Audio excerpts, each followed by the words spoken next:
Assalamualaikum warahmatullahi wabarakatuh. Perkenalkan, nama saya Muhammad Faizur Rahman. Saya dari kelas 2024A. NIM saya 240406740007. Di sini saya akan mereview siaran pers terkait tentang perkembangan serangan cyber pada PDNS 2. Berikut lampiran video terkait konferensi persnya. Kementerian Komunikasi dan Informasi menggelar konferensi pers sore tadi pemirsa terkait perkembangan penanganan serangan cyber pada server Pusat Data Nasional Sementara 2 di Surabaya, Jawa Timur. Mengutamakan pemulihan tenan-tenan atau KL yang memiliki backup data, ya Pak, jumlahnya 44. Kemudian yang kedua, kita prioritaskan juga pemulihan pelayanan publik. Ya, hari ini sudah ada 5 tenan yang pulih.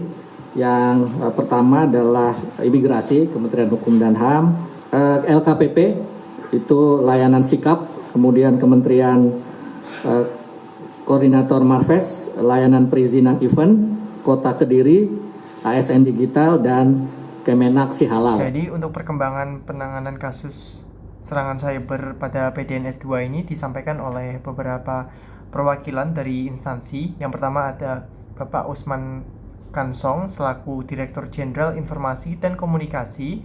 Ada juga Bapak Herlan selaku Direktur IT Solution Telkom. Dan selanjutnya ada Kepala BSSN yakni Bapak Hinsa Siburian. Di konferensi pers tersebut, Bapak Herlan menyampaikan upaya dari Telkom dalam merecovery gangguan ransomware yang terjadi di PDNS 2 Surabaya.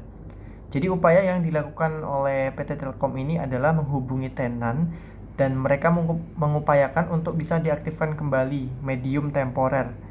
Dan kemudian mereka juga memastikan apakah mereka mempunyai backup data.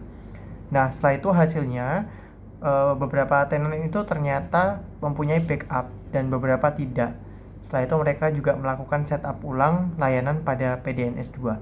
Setelah itu ada juga penyampaian dari Bapak Hinsa terkait dengan penanganan dari sisi security.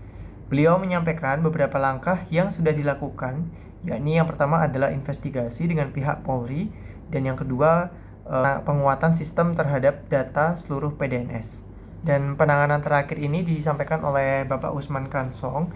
Bapak Usman menambahkan bahwa pihak Kominfo mengutamakan pemulihan pelayanan publik dan ternyata ada 5 tenan yang pulih. Yang pertama itu dari Kementerian Imigrasi, Kementerian Hukum dan HAM, LKPP, layanan sikap, layanan perizinan event Kota Kediri, HSN Digital, dan Kemenak Sihalal.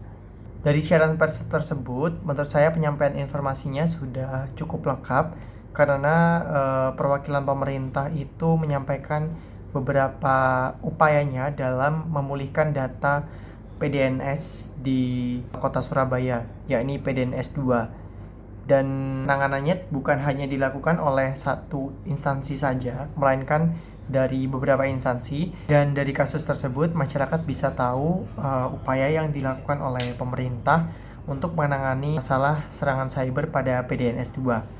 Dan dari konferensi tersebut juga pemerintah telah melakukan transparansi kinerja tentunya. Dampak dari adanya konferensi pers tersebut adalah masyarakat jadi lebih percaya pada pemerintah.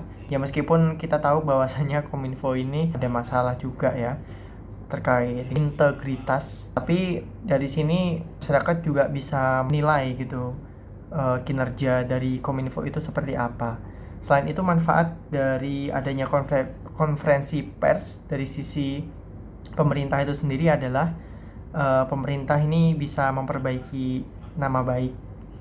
Jadi karena adanya sebuah kasus dan pemerintah mau menangani kasus tersebut dengan serius, ya akhirnya terbangunlah sebuah citra.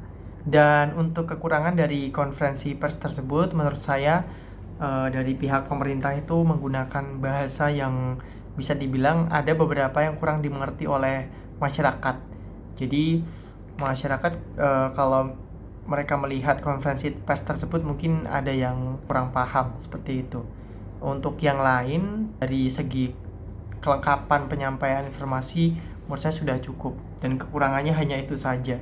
Sekian yang bisa saya sampaikan tentang review konferensi pers serta manfaat dari konferensi pers tersebut. Terima kasih. Wassalamualaikum warahmatullahi wabarakatuh.